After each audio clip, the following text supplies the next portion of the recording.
Hola, bienvenidos al curso Proyectos en Telecomunicaciones. En esta ocasión, todavía en abril de 2020, tenemos la sesión P6 y ahí ahora vamos a platicar acerca de la primera gran crisis de Internet. Vamos a hablar brevemente acerca de todo este tema de la explosión de la primera burbuja tecnológica de Internet, después de que esta fue liberada como Internet comercial en 1995. Bien, les dejo para que revisen algunos de los proyectos donde he estado involucrado. Y bueno, recapitulando, ¿qué hemos visto anteriormente? Algunos conceptos básicos sobre proyectos, algunos institutos de certificación sobre proyectos en términos globales. Vimos algunos roles, actores sobre proyectos. También nos concentramos en proyectos desarrollados en términos tecnológicos exclusivamente para telecomunicaciones, o más centrados en telecomunicaciones para los siglos XIX-XX, y vimos también algunos roles ya muy específicos de proyectos que se dan en la industria. Bueno, en esta ocasión entonces vamos a hablar de las burbujas tecnológicas Internet, porque antes de llegar a la burbuja de Internet, esa primera gran crisis de Internet, en términos de bolsa, financiero, de la destrucción de empleos, el inverso del fabuloso pico del gran crecimiento de esa nueva economía, y su primera gran burbuja, la que llamamos .com del año 2000. Vamos a ver cómo se preparan, cómo se da el rompimiento de esas burbujas a partir de la especulación y cuál es el efecto, ¿no? Finalmente está como todo mercado especulativo en las bolsas tiene que ver con la credibilidad. Y la credibilidad la tiras cuando alguien se da cuenta de que hay corrupción, hay tranza y mentira, ¿no? Pero bueno, vamos a ver, es parte de, o también se puede ver por varios otros factores, en términos de, al final de cuenta, de que se rompe la credibilidad, ¿no? Pero tiene que ver primero con una gran expectativa, creencias y después el derrumbe. Y bueno, todo esto lo vemos porque en 2020 estamos cerca de algún otro, o estuvimos cerca de una segunda gran burbuja en la Internet. Bueno, revisemos. Prácticamente, si nosotros teníamos las burbujas, vienen de mucho tiempo más atrás, pero vámonos a lo más o menos algo reciente, desde 1637, la del tulipán con los Países Bajos, donde un tulipán llegó a tener un costo de locura, ¿no? Para 1720, la burbuja del Mar del Sur, una disputa que se tenían allí entre Francia y el Reino Unido. En el 797, el pánico por una posible invasión en el territorio ya norteamericano, junto con los británicos. En el 819 hubo igual un pánico por agricultura. En el 837 hubo un retiro masivo de bancos en los Estados Unidos, y para el 1873 una primera gran recesión de alcance global. Los Estados Unidos estaban subiendo, se estaban poniendo ya como una potencia, estaban alcanzando ya la quinta, cuarta posición. Y bueno, ¿qué vino después? En 1884 lo recordamos por varias cosas, pero hubo un gran rescate bancario. Recordamos que, por ejemplo, en 1884 es cuando se creó la American Institute of Electrical Engineers, ¿no? El origen de lo que ahora es IEEE. 1907 otra vez y así, ¿no? Y 1929 viene la Gran Depresión. En el 38, y bueno, no se recuperaron hasta que vino la Segunda Guerra. Eh, ya para quienes nacimos después del 70, la bienvenida, ¿no? La crisis, una primera gran crisis del petróleo, que hizo que cambiaran mucho las cosas tanto en Europa como en los Estados Unidos, América, el resto del mundo. Lo vimos con aquel cambio de los grandes autos y después esos autos pequeñitos, ¿no? Bueno, para el 87, crisis tras crisis, ¿no? Caída de la bolsa, después en 1994, con el Tratado de Libre Comercio que entraba, el efecto tequila, el error de diciembre y todas esas culpas. Y bueno, pegado, ¿no? El efecto entre Canadá, Estados Unidos, México. De ahí vino la burbuja asiática en el 1997. Y bueno, todo esto lo vamos centrando porque nos interesa mucho revisar en tecnología y sobre todo en las tecnologías de la información y las comunicaciones, en electrónica, telecomunicaciones, esta burbuja.com, la burbuja de la Internet, la primera, ¿no? Vamos a ver, nos dice que sea la primera, la última. Bien, después en el 2008 viene lo que ahora ya se llama la gran recesión global por las hipotecas basura. Entonces recordemos, a la del 29 se le llamó la Gran Depresión y ahora ya hay un consenso para llamar a la de 2008 la Gran Recesión. Aunque recordemos que en el 873 ya había habido una gran recesión global, ¿no? O sea, nada nuevo, hay mucha historia. Quien no conoce la historia, pues cree que todo esto es súper nuevo, ¿no? Y pues por eso hay que ponerse a leer de mucho material atrás. Bien, para 2020 tenemos otra gran, estamos en un momento muy interesante de la historia. Venimos de una guerra comercial.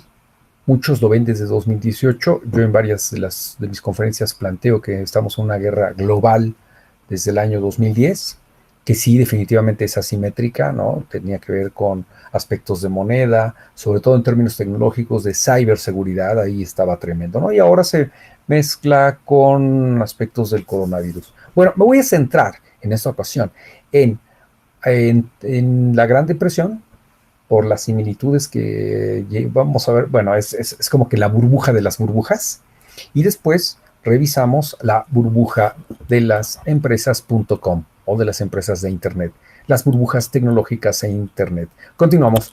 Bueno, revisamos entonces primero, en el caso de la Gran Depresión de 1929, lo que se tenía era una burbuja financiera, y la burbuja financiera me llevó a una crisis financiera, y una crisis financiera me lleva a una crisis económica, y la crisis económica me lleva a otro tipo de crisis, pero el origen aquí fue esa parte especulativa, ¿no? La burbuja financiera, como la que vimos en la gran recesión del año 2008, que empezó evidentemente tiempo atrás, ¿no? Cuando estalla es cuando mucha gente se da cuenta.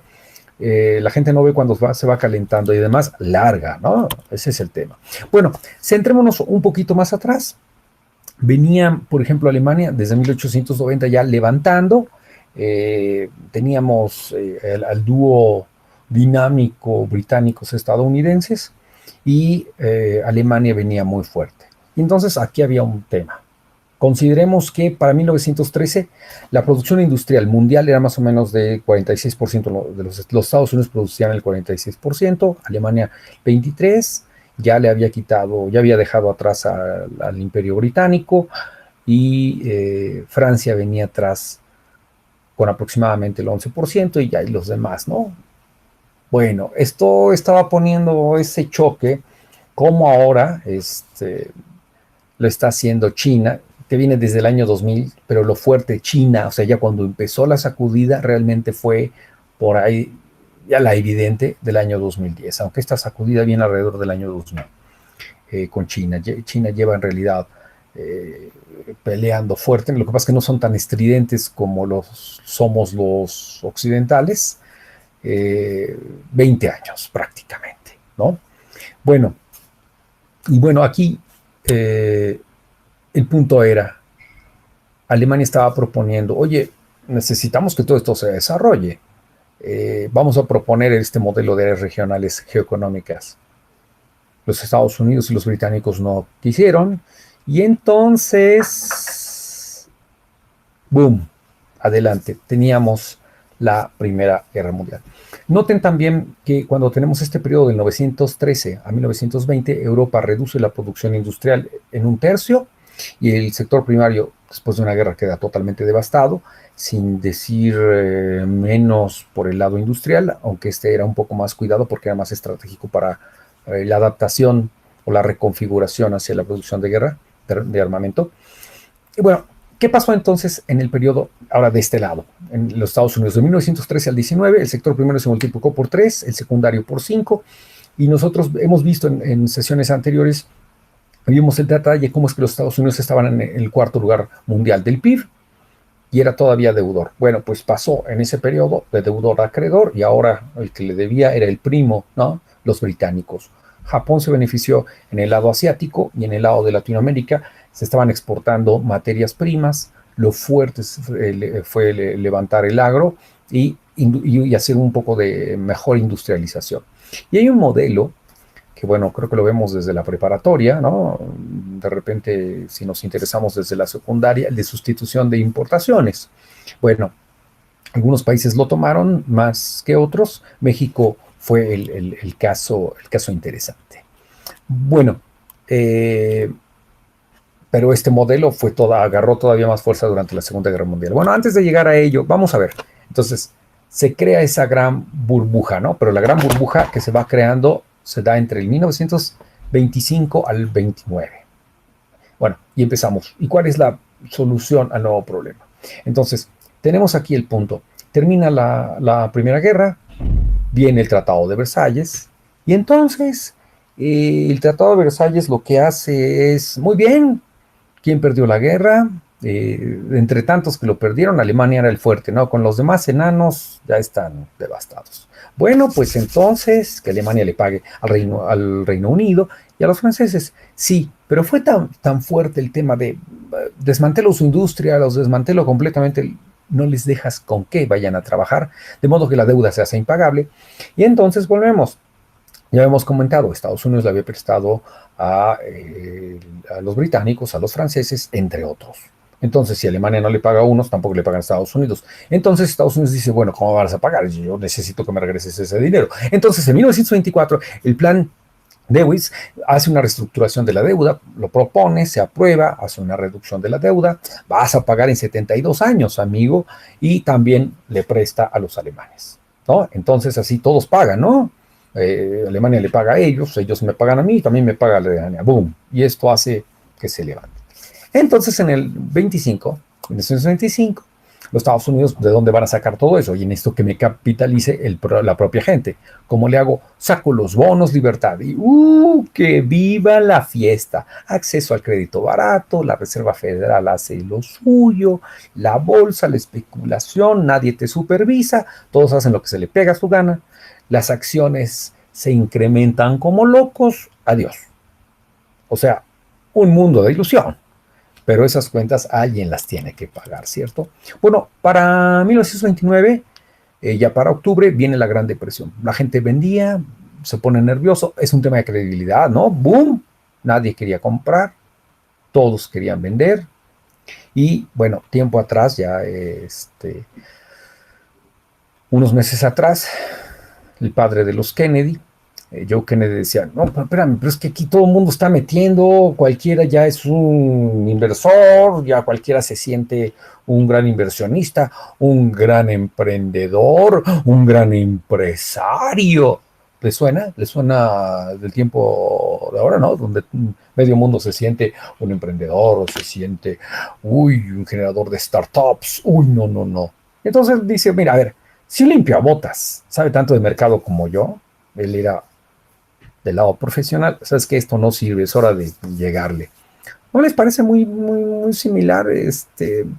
Humberto Eco planteaba mucho esto cuando se venía, hay un libraco interesante en 1974 que genera por ahí del verano, que se llama la Nueva Edad Media, y bueno, posteriormente, junto con otros académicos italianos, decían, espérame, pues es que es el problema que tenemos a veces con las redes sociales y con Internet.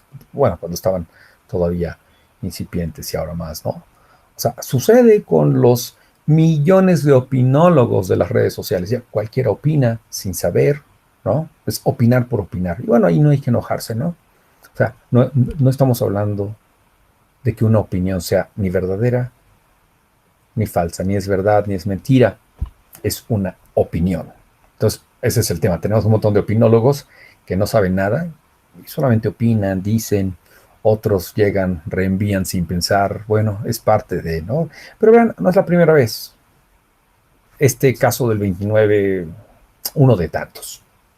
Bueno, ¿cuál fue el gran resultado entre el 29 y 33? La crisis económica. Entonces, tenemos una crisis financiera que empuja a una crisis económica. Se rompe la burbuja, la producción cayó el 50% al menos en los Estados Unidos, las empresas quebraron, más de 5,000 bancos cerraron, el desempleo de la población económicamente activa fue del 27%. En términos de cuando lo traduces a números, aproximadamente 13 millones, pero en ese momento los Estados Unidos tenían 122, 123 millones de habitantes, ¿no?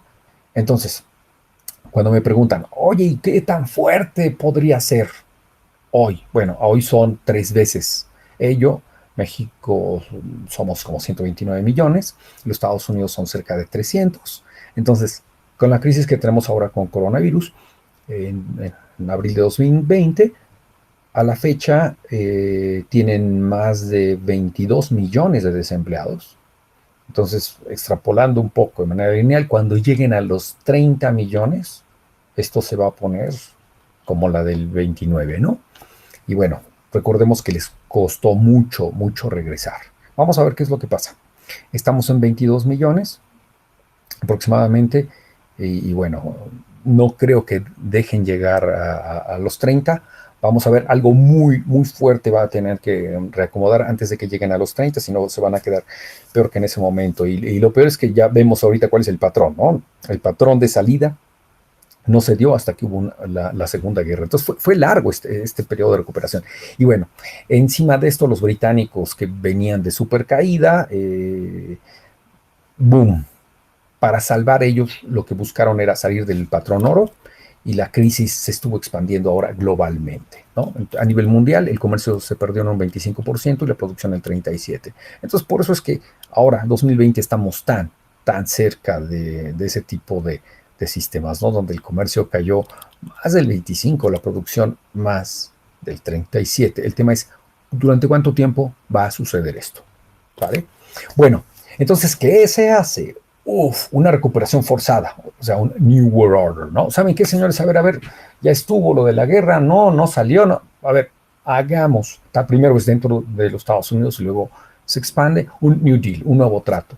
Y este es un proyecto que se genera y se empieza a desarrollar y se aplica entre 1933 y 38. Para esto se aplica completamente la economía keynesiana, reactivación económica, tú invierte, para eso necesitas emisión de moneda fiat, tú pon la maquinita de billete, reparte y que se active la economía en términos de inversión en infraestructura y créditos, ¿no? Nada más que aguas. Se vuelve a separar, así como antes estaban los bancos, ¿no? Banco de inversión y bancos de especulación. Y no los mezcles hasta que vuelven a hacer su chanchul, ¿no? Para 1938 todavía había 11 millones de desempleados. O sea, de 13 a 11 ya medio había ayudas, etcétera. Pero vean todo ese grave problema. Y volvemos. No tenían la población que tienen ahora. Entonces, la solución no fue suficiente y se genera otro problema. Bueno, así llegamos, otra vez se repite la ecuación, ¿no? Así como en 13, otra vez Alemania volvió a plantear una economía de grandes áreas para recuperar de tipo geográfico económico. En ese momento Estados Unidos estaba en número 1, la URSS en 2 y Europa 3, pero para ser liderada y que en verdad nos recuperemos, claro, la propuesta de Alemania, en ese caso de la Alemania nazi, era nosotros vamos a hacer.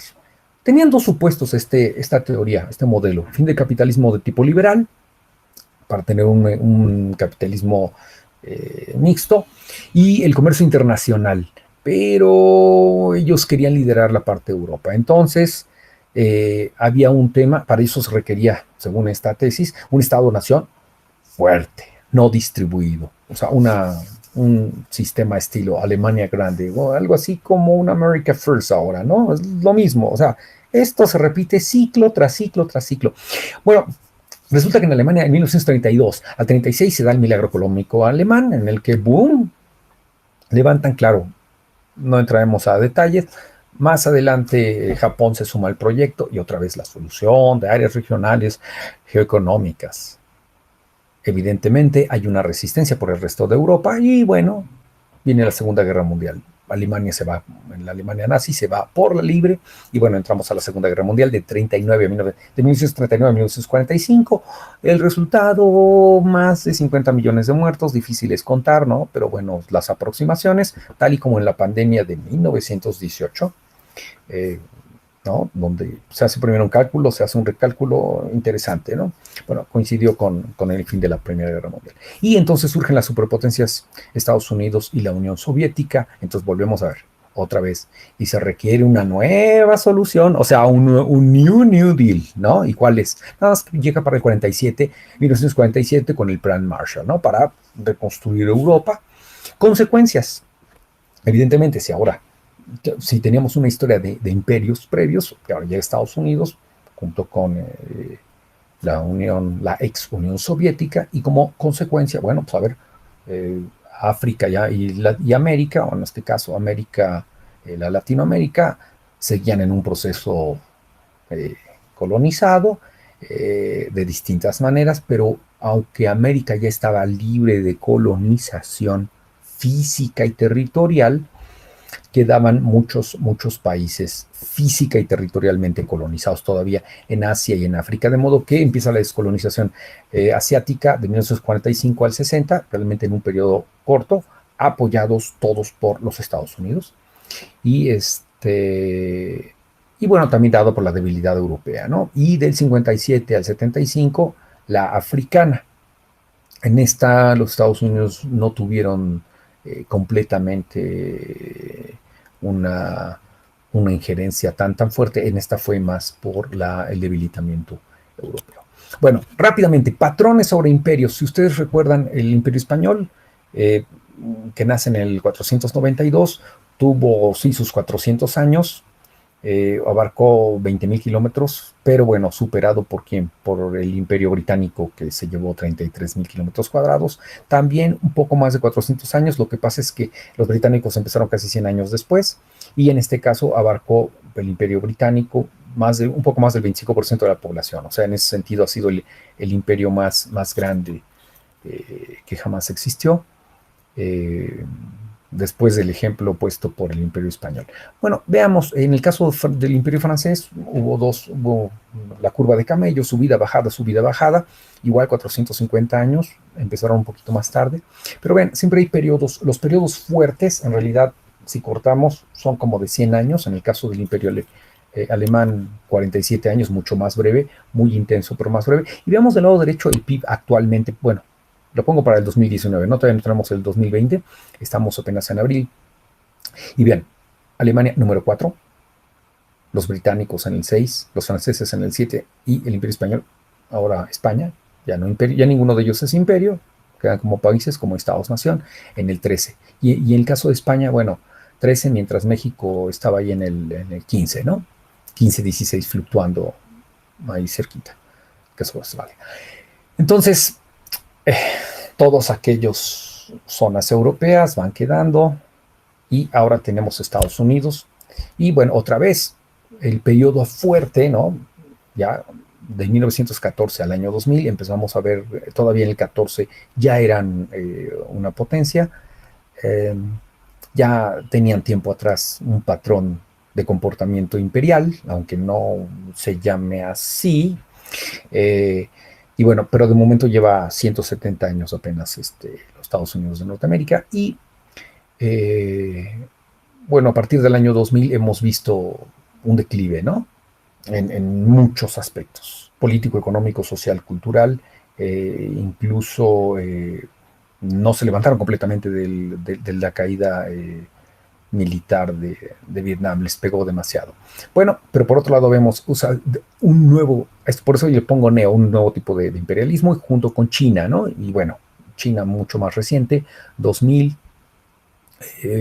tiene una influencia muy fuerte tanto en Asia como en África, y bueno, lleva más o menos 20 años y ese ex imperio chino se está levantando a una velocidad impresionante, nunca antes vista, y bueno, ahora es la potencia económica 2, y bueno, ya platicaremos más acerca de estos detalles. Y yo recuerdo, lo pongo en el libro este que ya tengo en la tercera edición, lo que me comentaba mi abuelo. En 1976 yo tenía como 6 años aproximadamente, 7. Él regresaba de una gira por Asia, y que haber visto en China, lo planteó en el libro, ¿no?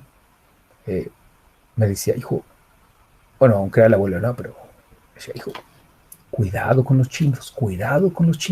Van a poner algún día de rodillas a los Estados Unidos.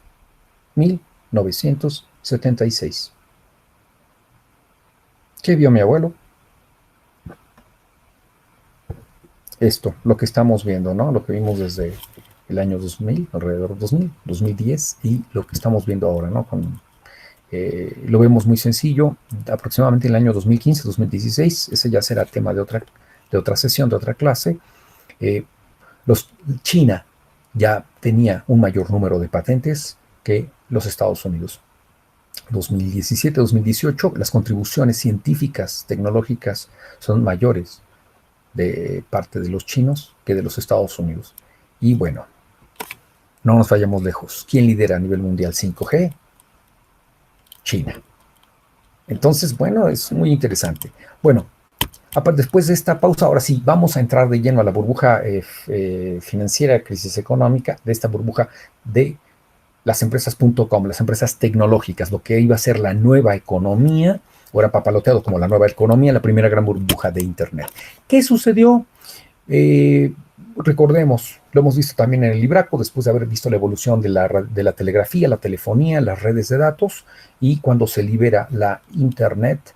Recuerden que hasta el 1995 era lo que conocíamos como la National Science Foundation Network, la NSFNet, y bueno, ya la conocemos liberada en términos comerciales desde 1995, y bueno, desde ahí viene el auge de empresas tecnológicas.com, las llamadas de Internet, ¿no? Estas de software con la mezcla de servidores, servicios, y va a la bolsa. Y sucedió el mismo patrón que por ahí de 1994, que llegó a inflar una burbuja, y después nada más le haces, ¿en serio? ¿Eres de verdad? ¡Pum! Estalla en 1929. ¿Y qué sucedió? Ese es el tema de sobrevalorar y el pedir préstamo para recomprar acciones, o sea, lo falso. Tú pides prestado para recomprar tus propias acciones. ¿Cuántas veces lo hemos visto en un montón de empresas a nivel internacional, en México, en Latinoamérica, en todo el mundo? Una y otra vez. Bueno, esa primera crisis y estallido de las empresas.com, vamos a ver si en 1995 Nasdaq, que es la bolsa tecnológica, empezaba a 993 puntos, bueno, va levantando, va levantando. Lo vemos en el gráfico, ¿eh? En el gráfico tenemos el 1995, en el gráfico que está a la derecha, en la esquina inferior derecha, sube los puntos, ¿no? 1000, ven, en el año 2000 llega a los 5000 puntos. ¡Ah! Esto es wow, sube para marzo, para diciembre, ya había caído más del 51%. Ahí viene la caída, boom. Para el año 2001 ya había 2000, más o menos podemos ver en una gráfica también, 2002, 1000 puntos, 2003, adiós. Eso es, llega, la subes, inflado de manera artificial, le pones mucha credibilidad. Estamos hablando la gran expectativa, de esa gran punto inflado expectativa, y luego viene la realidad, boom. Para 2003, adiós a cerca de 5000 compañías tecnológicas de este corte. Entonces, todas, you name it, la que tú me digas, sufrió. Cisco sufrió, hizo acciones inteligentes, salen trastabillando. ¿Cuántas empresas no cayeron?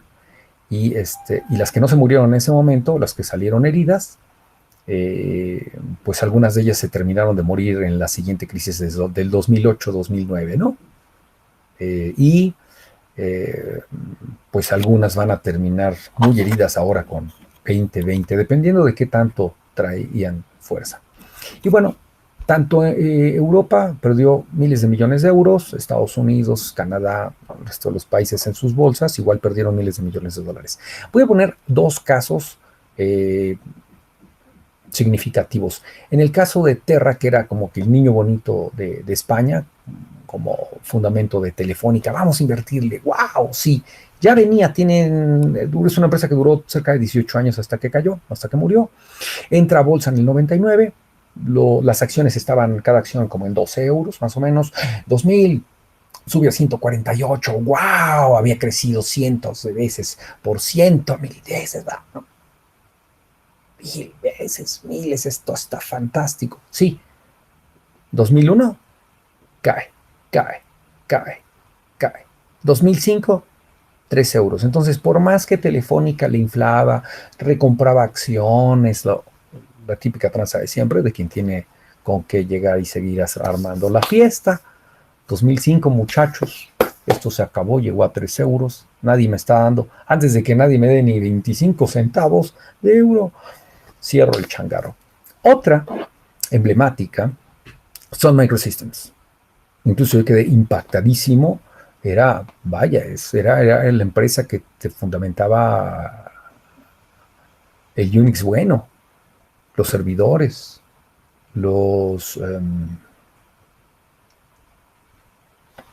sistemas de almacenamiento, los workstations, un montón de computadoras de una excelente calidad, los racks, no, una impresón, Java.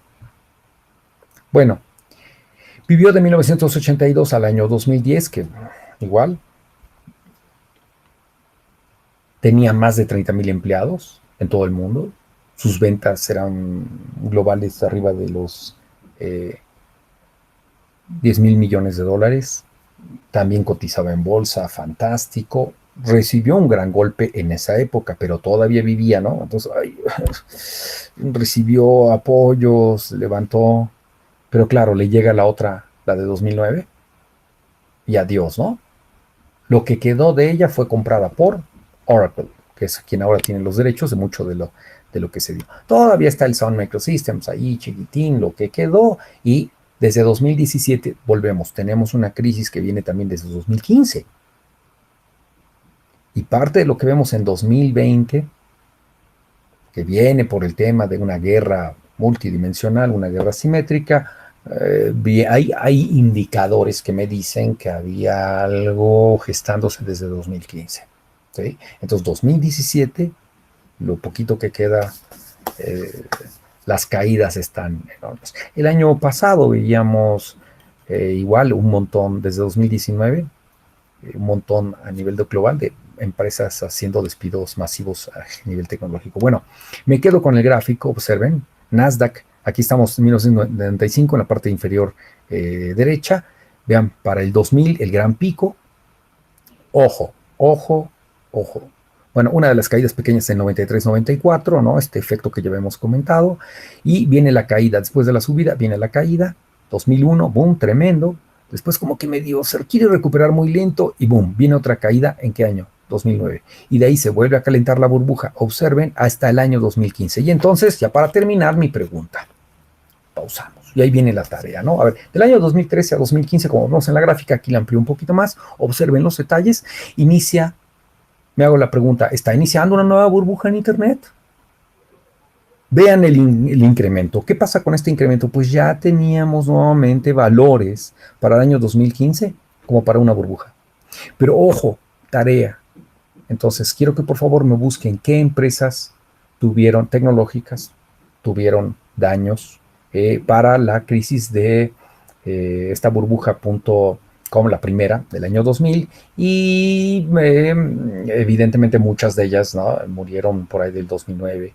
Esta canadiense Nortel, ¿no? ¿Cuántas veces? Lo vimos en la propia universidad cuando había que cambiar algún equipo. Y muchas de estas que se dedicaban a switching routing, el propio AT&T en sus transformaciones, la fusión que vimos de Alcatel con Lucent cuando eran independientes, cómo tienen que ajustarse. Y bueno, ¿qué es lo que vamos a ver ahora en 2020?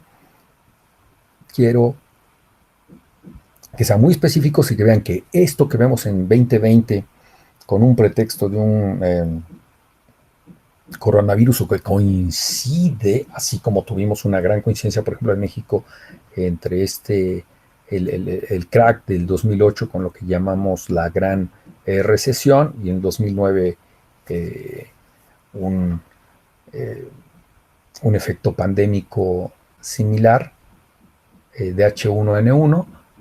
Eh, Ahora tenemos este otro, pero ya venía, o sea, coincidentemente pegado con una segunda burbuja tecnológica en Internet. Y ya veíamos los despidos desde el año 2019, 2018, estas guerras tecnológicas y ahora sí que como está el gran chiste, ¿no? Y todo empezó cuando Huawei se peleó con Google, ¿no? Bueno, le espero su tarea en la plataforma. Necesito que se haga entonces una revisión de estas empresas, cómo es que levantaron, elijan 5, por favor, 5 de estas empresas tecnológicas. No sé, pueden hacer una revisión con Cisco, Alcatel, Lucent, Nortel, eh, el propio Tricom, ¿no? Para relacionarlo más con telecomunicaciones y con switching and routing. Gracias. En la siguiente sesión atendemos sus dudas, preguntas, comentarios y no olviden subirlo a la eh, plataforma de Utilcom que tenemos. Muchísimas gracias. Que tengan excelente día.